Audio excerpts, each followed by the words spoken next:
बादशाह अकबर के शयनकक्ष में सफाई करते हुए एक सेवक के हाथ से गिरकर उनका पसंदीदा फूलदान टूट गया।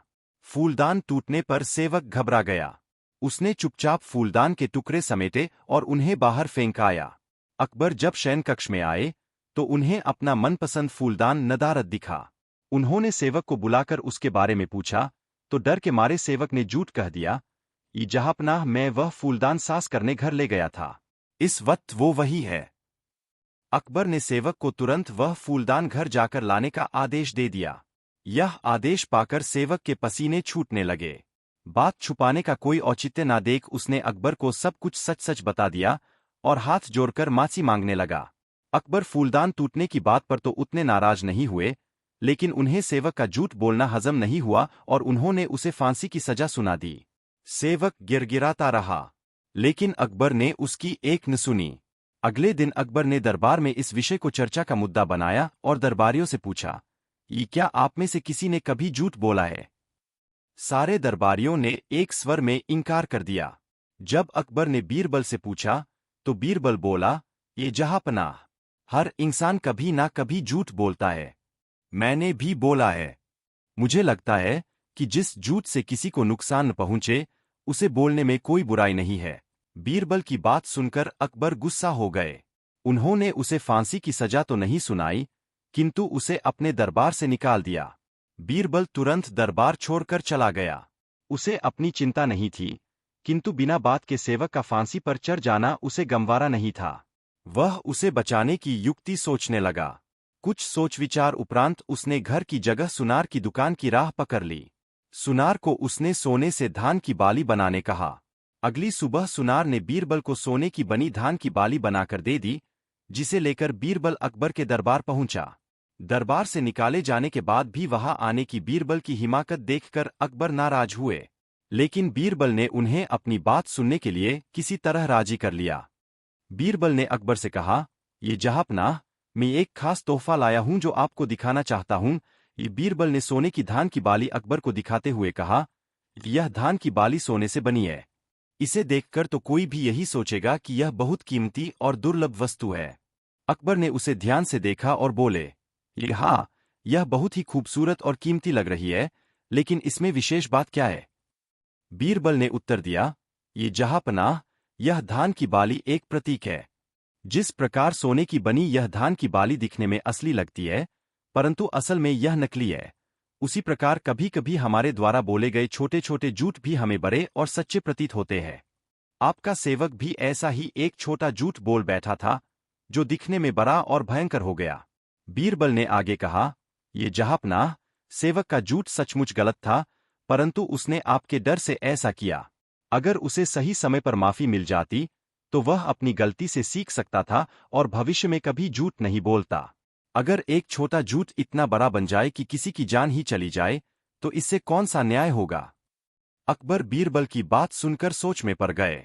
उन्होंने महसूस किया कि सेवक का झूठ डर के कारण था और उसकी माफी भी एक महत्वपूर्ण पहलू हो सकता है। अकबर ने तुरंत सेवक को बुलवाया और उसकी सजा माफ कर दी। उन्होंने सेवक को अपनी गलती स्वीकार करने और भविष्य में कभी झूठ न बोलने की सलाह दी। सेवक ने हाथ जोड़कर अकबर और बीरबल का धन्यवाद किया और वादा किया कि वह भविष्य में कभी झूठ नहीं बोलेगा। दरबार में बीरबल से जलने वाले बहुत लोग थे, जिनमें से एक बादशाह के साले मियाँ भी थे। ये बार बार बीरबल से होड़ करते और हमेशा मात खाते, लेकिन बेगम का भाई होने की वजह से बादशाह इन्हें कुछ कह भी नहीं सकते थे। बीरबल की नामौजूदगी में एक बार साले साहब बादशाह से बोले कि वो दीवान पद के सही दावेदार है। इसलिए बादशाह ने भी अपने साले साहब की अक्ल ठिकाने लगाने के लिए कहा, अच्छा तो ये पता करो कि क्या हमारे महल के पीछे किसी कुतिया ने बच्चे दिए हैं, क्योंकि हमें आज सुबह से ही कुछ पिल्लों की आवाजें आ रही है। बादशाह की बात सुनकर साले साहब महल के पीछे की और देखने चले गए और कुछ देर बाद आकर बताया, हुजूर, आपका अंदाजा बिल्कुल सही था। बादशाह अकबर ने पूछा, कितने बच्चे हैं? साले साहब बोले, हुजूर, मैंने गिने नहीं थे, जाओ गिनकर आओ, फिर बताओ। साले साहब ने आकर बताया, हुजूर, 5 बच्चे हैं। बादशाह ने फिर पूछा, कितने नर बच्चे हैं और कितने मादा? साले साहब बोले, हुजूर, आपने गिनकर आने को कहा था तो मैं गिनकर चला आया। बादशाह, जाओ, पता करके बताओ। साले साहब देखने चले गए और आकर बोले, 3 नर और 2 मादा है, हुजूर। बादशाह ने पूछा, नर पिल्ले किस रंग के है? साले साहब ने फिर नकारते हुए कहा, देखा नहीं, मैं अभी देखकर आता हूं। अब बादशाह ने गुस्से में कहा, रहने दो, अब तुम बैठ जाओ। साले साहब जाकर अपनी जगह पर बैठ गए। थोड़ी देर बाद बीरबल भी दरबार में आ गया। तब बादशाह ने बीरबल से वही बात कही, जाओ पता करके आओ हमारे महल के पीछे किसी कुतिया ने बच्चे दिए हैं क्या? बादशाह अकबर का हुक्म सुनकर बीरबल महल के पीछे चला गया और कुछ देर बाद महल में वापस आकर बोला, जी हुजूर, आपने बिल्कुल सही कहा था, कुतिया ने बच्चे दिए हैं। बादशाह बोले, कितने बच्चे हैं? हुजूर, 5 बच्चे हैं। उनमें कितने नर और कितने मादा? बादशाह ने पूछा।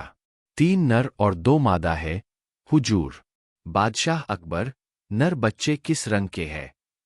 बीरबल, 2 काले और 1 बादामी रंग का है। बादशाह अकबर के सभी सवालों के जवाब देने के बाद बीरबल अपने स्थान पर जाकर बैठ गया। फिर बादशाह ने अपने साले की तरफ देखा जो कि सिर झुकाए चुपचाप बैठा था। बादशाह ने पूछा, साले साहब, क्या अब तुम्हें कुछ कहना है? साले साहब के पास बोलने के लिए अब कोई जवाब न था, वह सिर झुकाए अपने स्थान पर बैठा रहा। एक बार की बात है, बीरबल को दरबार आने में देरी हो गई। राजा अकबर बेसब्री से बीरबल का इंतजार कर रहे थे। जैसे ही बीरबल दरबार में पहुंचे, अकबर ने उनसे देरी का कारण पूछा। बीरबल कहने लगे कि आज जब वह घर से निकल रहे थे तो उनके छोटे छोटे बच्चों ने उन्हें रोक दिया और कहीं न जाने की जिद करने लगे। किसी तरह बच्चों को समझा बुझाकर निकलने में ही देरी हो गई।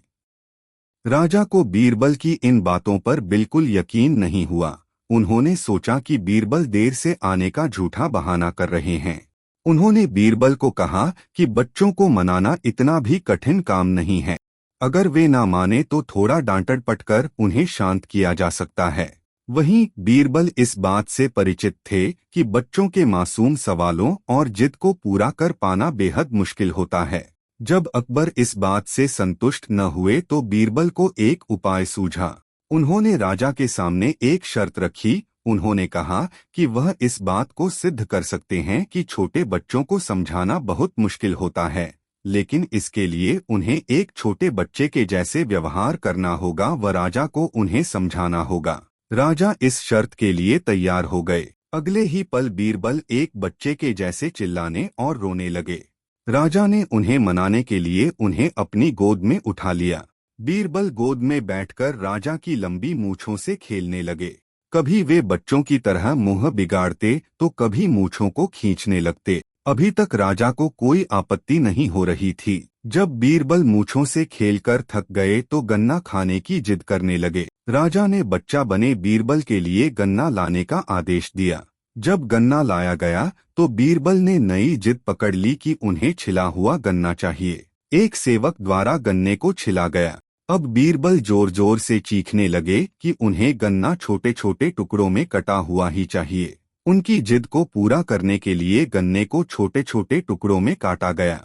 जब राजा ने इन टुकड़ों को बीरबल को खाने के लिए दिया तो बीरबल ने उन टुकड़ों को जमीन पर फेंक दिया। राजा को यह देखकर बहुत गुस्सा आया। उन्होंने गुस्से से बीरबल से पूछा, तुमने गन्ने को नीचे क्यों फेंका? चुपचाप से इसे खा लो। डांट सुनकर बीरबल अब और भी जोर से रोने व चीखने लगे। अकबर ने प्यार से पूछा, कहो बीरबल, तुम क्यों रो रहे हो? बीरबल ने जवाब दिया, मुझे अब छोटा नहीं एक बड़ा गन्ना चाहिए। अकबर ने उन्हें एक बड़ा गन्ना लाकर दिया, लेकिन बीरबल ने उस बड़े गन्ने को हाथ तक नहीं लगाया। अब राजा अकबर का गुस्सा बढ़ रहा था। उन्होंने बीरबल से कहा कि तुम्हारी जिद के अनुसार तुम्हें बड़ा गन्ना लाकर दिया गया है, तुम इसे न खाकर रो क्यों रहे हो? बीरबल ने जवाब दिया, मुझे इन्हीं छोटे छोटे टुकड़ों को जोड़कर एक बड़ा गन्ना खाना है। राजा ने बीरबल की इस जिद को सुनकर अपना सिर पकड़ लिया और अपनी जगह जाकर बैठ गए। उन्हें परेशान देखकर बीरबल ने बच्चा बनने का नाटक खत्म किया और राजा के समक्ष गए। उन्होंने राजा से पूछा, क्या अब आप इस बात से सहमत हैं कि बच्चों को समझाना यकीनन एक मुश्किल काम है? राजा ने हाँ में सिर हिलाया और बीरबल को देख मुस्कुराने लगे। कहानी से सीख। इस कहानी से हमें यह जानने को मिलता है कि बच्चे बहुत मासूम होते हैं। अक्सर हम उनके नादान सवालों का जवाब नहीं दे पाते हैं, लेकिन फिर भी उन्हें प्यार से समझाकर व अनेक उदाहरण देकर उनकी जिद व जिज्ञासा को शांत किया जा सकता है।